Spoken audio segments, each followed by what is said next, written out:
აი მაგალითად რომ მოხდეს ასეთი შემთხვევა, რომ ადამიანმა რამე მოიპაროს.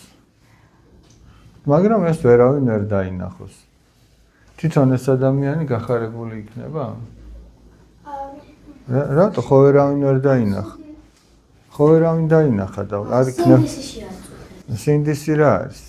სინდისი არის რა რაღაცნაირი აი მაგალითად აი მოიტყუები და უარ გაწუხებს რომ აი იმან ეს მაგალითად დავალება გადააწერინა შეცდომით რაღაცა კანა. მაგ დროს გაწუხებს თუ არ გაწუხებს? მე მაგალითად შემოწუხებ და არასდროს არ მექნია და არ გადავიწერებია შეცდომით დავალებას. კი ბატონო. აი სინდისი დაუშვათ გვაწუხებს მაშინ როცა მოტყუებით რამეს გავაკეთებთ, ხო მართალი? და როცა პირიქით დაუშვათ აი შენ რა ქვია სახელი? გვანცა. შენ აი დაუშვათ გვანცა შენ აიღე და ერთი შოკოლადი ჩუმად ისე რომ არავის არ დაუნახია ნიკოლოს ჩაუდე ჩანთაში. არც ნიკოლოზმა არ იცის. ამ დროს სინდისი შეგაწუხებს? არა.